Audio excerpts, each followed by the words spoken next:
Assalamualaikum warahmatullahi wabarakatuh. Saya Eko Chandra Wijaya akan menjelaskan tentang perencanaan audit atau audit planning. Perencanaan audit suatu tahap penting dari setiap perikatan audit yang akan menghasilkan suatu pengaturan atau urutan dari bagian-bagian atau langkah-langkah untuk mencapai tujuan yang diinginkan. Standar pekerjaan lapangan pertama dari GAAS atau Generally Accepted Auditing Standard menyatakan pekerjaan direncanakan dengan memadai dan jika menggunakan asisten harus diawasi dengan tepat. Perencanaan audit melibatkan pengembangan suatu strategi menyeluruh untuk pelaksanaan dan penentuan lingkup audit yang diharapkan.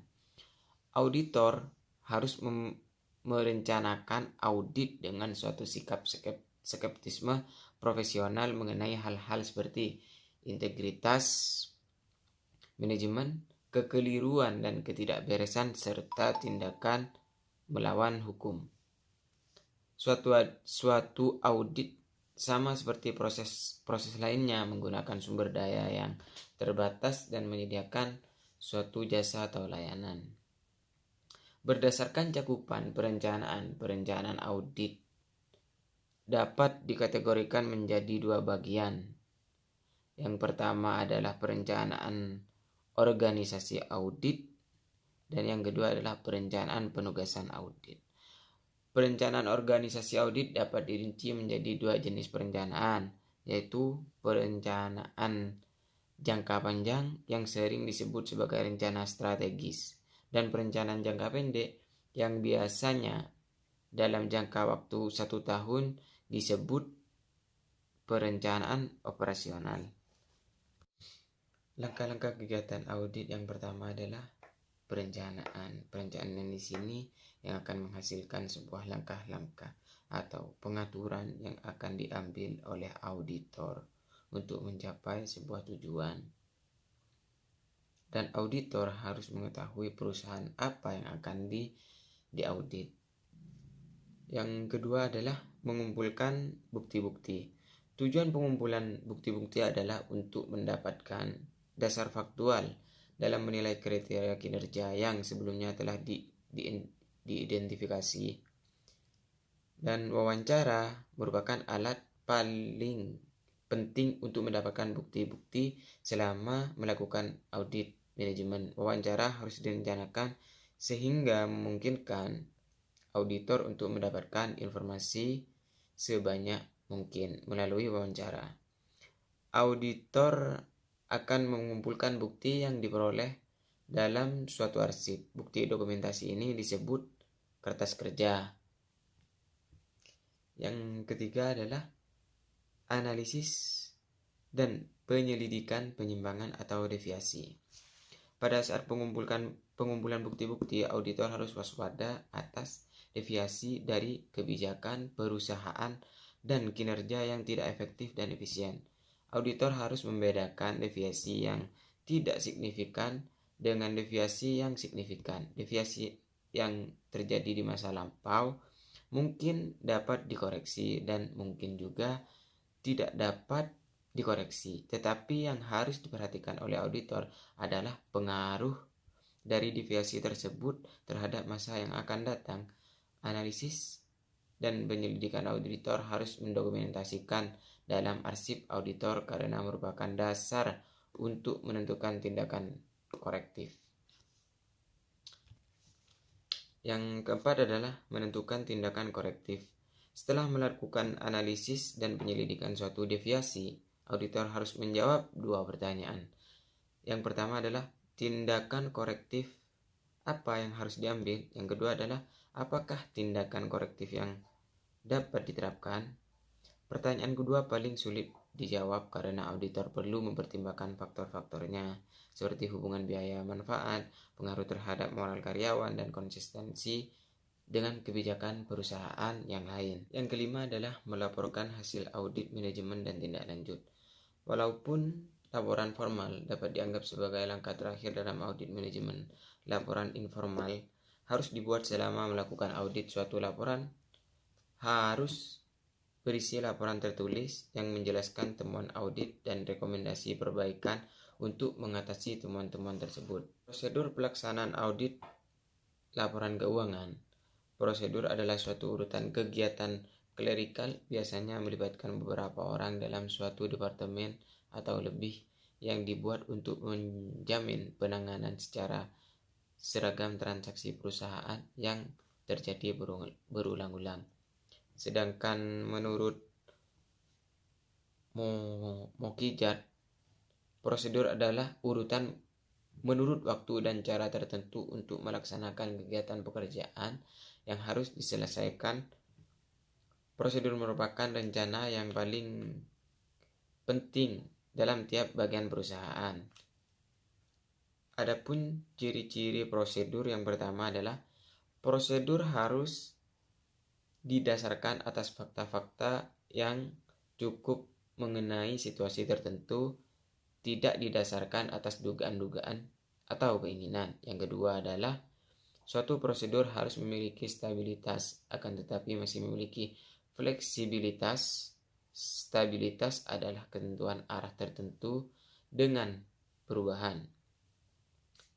Yang ketiga adalah prosedur harus mengikuti zaman. Dari uraian pengertian prosedur di atas dapat disimpulkan bahwa prosedur adalah suatu rangkaian metode yang melibatkan beberapa orang dalam suatu departemen atau lebih untuk menyelesaikan kegiatan suatu pekerjaan.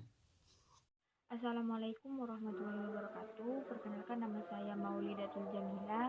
Di sini saya sebagai pemateri kedua yang akan menjelaskan beberapa poin, yaitu poin pertama tentang prosedur analisis, di mana prosedur analisis di sini yaitu suatu alat untuk menambah keefisienan dan keefektifan pelaksanaan pengujian audit tindak lanjut, sehingga dapat meminimalisir biaya dan waktu.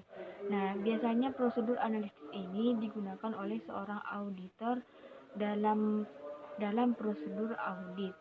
Nah, mengapa di sini seorang auditor ada beberapa alasan mengapa seorang auditor harus menggunakan prosedur analisis ini. Yang pertama yaitu ada memahami bidang usaha klien, di mana seorang auditor di sini menggunakan prosedur analisis digunakan untuk mendapatkan pengetahuan mengenai bidang apa saja, usaha apa saja yang dilakukan oleh klien. Dan untuk yang kedua yaitu ada penetapan kemampuan satuan usaha untuk menjaga kelangsungan hidupnya, di mana di sini digunakan di mana prosedur analisis ini digunakan untuk atau sebagai petunjuk adanya masalah keuangan yang kritis di perusahaan klien tersebut. Dan yang ketiga yaitu indikasi adanya kemungkinan salah saji dalam laporan keuangan. Nah, di sini digunakan dalam auditor untuk arahan perhatian, karena prosedur itu menghasilkan prosedur yang lebih rinci dalam bidang audit tersebut. Nah, untuk yang keempat yaitu mengurangi pengujian audit yang terinci, di mana prosedur analisis ini digunakan apabila dalam prosedur analisis tidak mengungkapkan fluktuasi yang tidak biasa, maka implikasinya adalah adanya kemungkinan salah saji atau ketidakberesan yang telah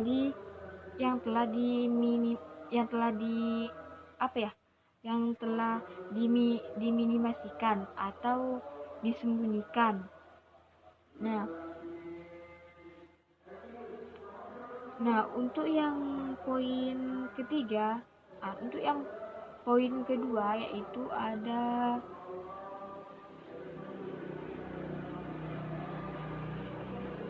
tujuan prosedur analisis.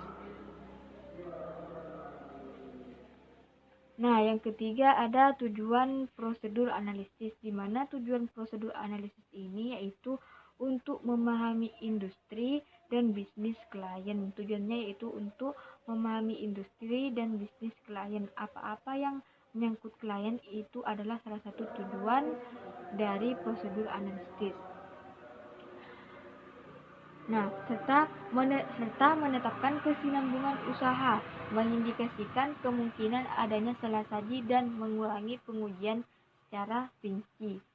Nah, untuk yang poin ketiga, ada tahapan pelaksanaan prosedur analitis. Adapun tahapan dalam prosedur analitis yaitu ada tiga. Yang pertama yaitu tahap perencanaan. Yang kedua ada tahap pengujian. Dan yang ketiga ada tahap penyelesaian. Yang pertama yaitu ada tahap perencanaan, di mana dalam tahap ini pelaksanaan prosedur analitis akan lebih memberikan pemahaman tentang klien, usaha, serta peristiwa yang timbul sejak audit terakhir yang telah dilakukan. Sehingga pada tahap perencanaan ini akan membantu auditor merencanakan sifat, bukan merencanakan ya, namun membantu auditor lebih mengetahui tentang sifat dan waktu serta luas prosedur audit dalam pelaksanaan audit terhadap kliennya. Nah, untuk tahap kedua yaitu tahap pengujian. Nah, di mana awal pertamanya SA seksi 329 ini tidak menyarankan penggunaan prosedur audit dalam tahap pengujian ini. Namun, dalam beberapa kasus, pelaksanaan prosedur analitis dapat memberikan hasil yang lebih efektif dan lebih efisiensi. Jadinya, tahap pengujian ini perlu dilakukan dalam prosedur analitis. Dengan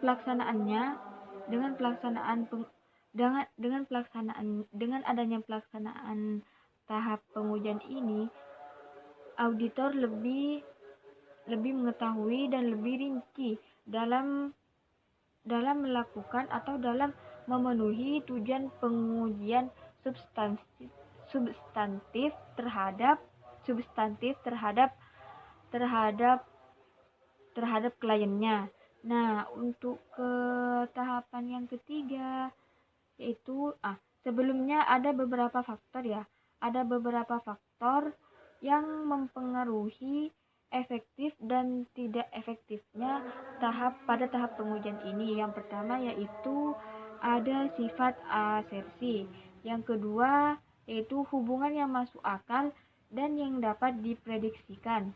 Yang ketiga yaitu ada ketersediaan serta keandalan data yang digunakan dalam mengembangkan pengharapan auditor. Dan yang keempat yaitu ada ketepatan dari pengharapan. Nah, untuk tahap penyelesaian di sini yaitu seorang auditor yang melaksanakan prosedur analitis pada tahap ini untuk membuat kesimpulan secara menyeluruh tentang klien tersebut. Nah,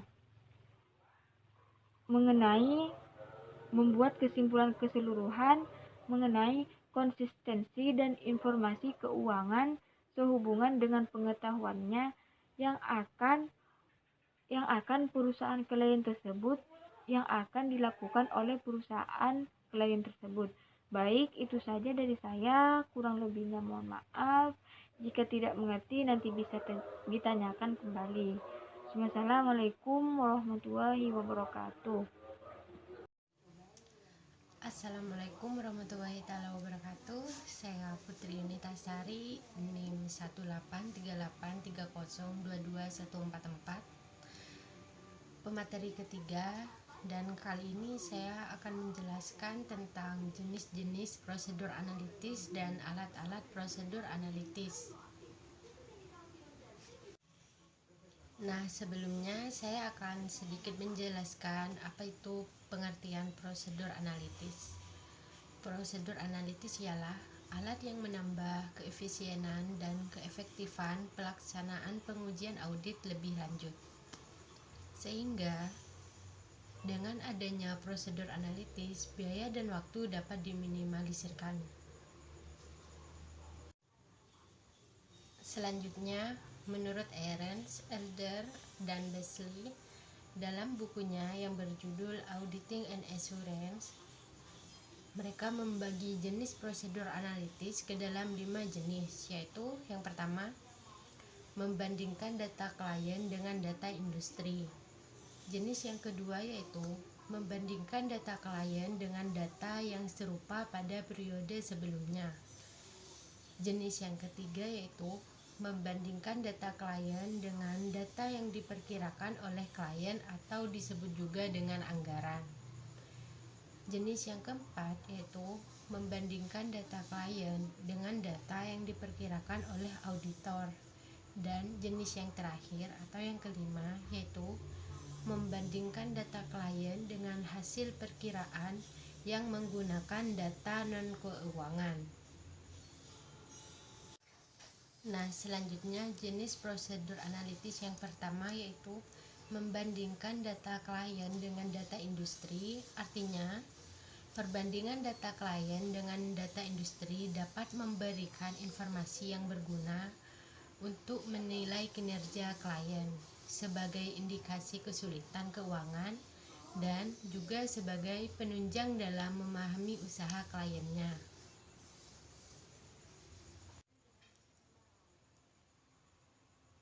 Adapun juga kelemahan utama penggunaan rasio industri untuk audit adalah adanya perbedaan antara sifat informasi keuangan klien dan sifat informasi keuangan perusahaan lainnya yang membentuk angka total industri.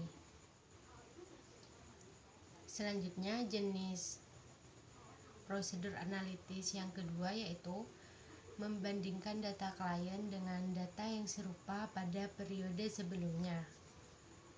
Artinya, penyebab fluktuasi yang terjadi dari pembanding data klien yang serupa tiap periodenya dapat berupa perubahan kondisi ekonomi, kekeliruan dalam laporan keuangan, seperti kekeliruan pisah batas untuk pembeli ataupun penjual dalam laporan keuangannya.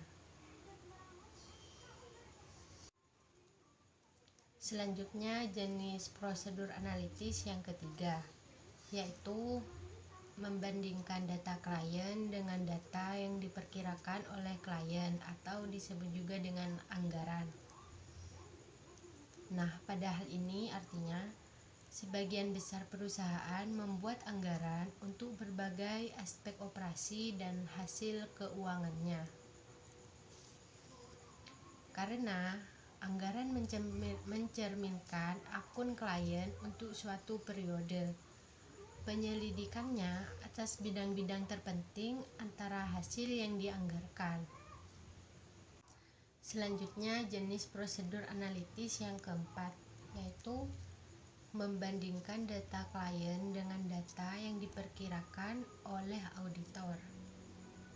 Artinya, dalam prosedur analitis jenis ini, auditor membuat estimasi berupa seharusnya saldo akun dengan cara mengaitkan dengan beberapa akun lainnya di neraca ataupun laporan laba rugi, atau dengan membuat proyeksi atas dasar kecenderungan historis.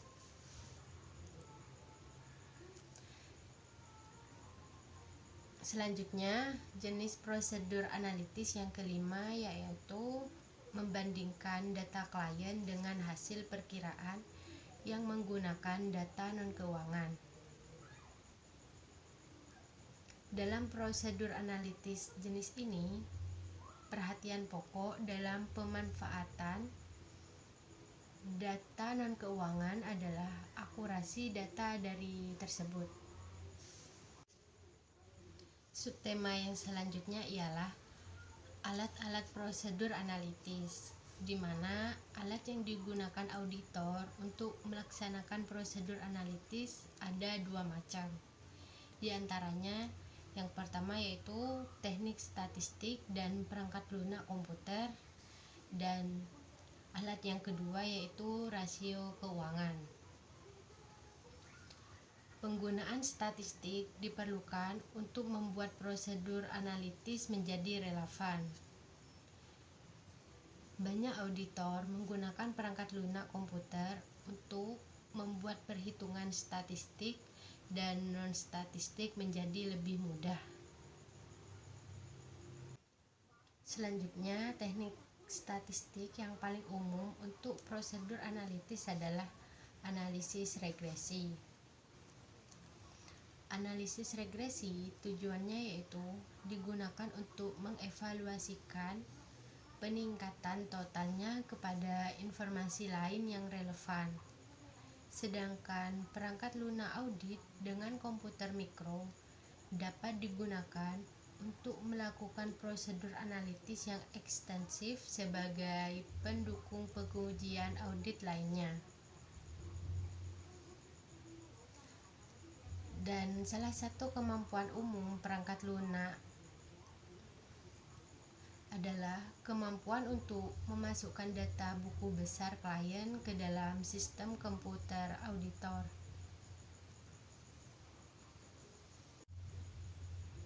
Dan manfaat utama prosedur analitis yang terkomputerisasi adalah kemudahan untuk memutakhirkan perhitungan pada waktu dilakukan ayat jurnal penyesuaian. Perhitungan prosedur analitis dapat diperbaiki dengan sangat cepat. Dan selanjutnya alat prosedur analitis yang kedua, yaitu rasio keuangan.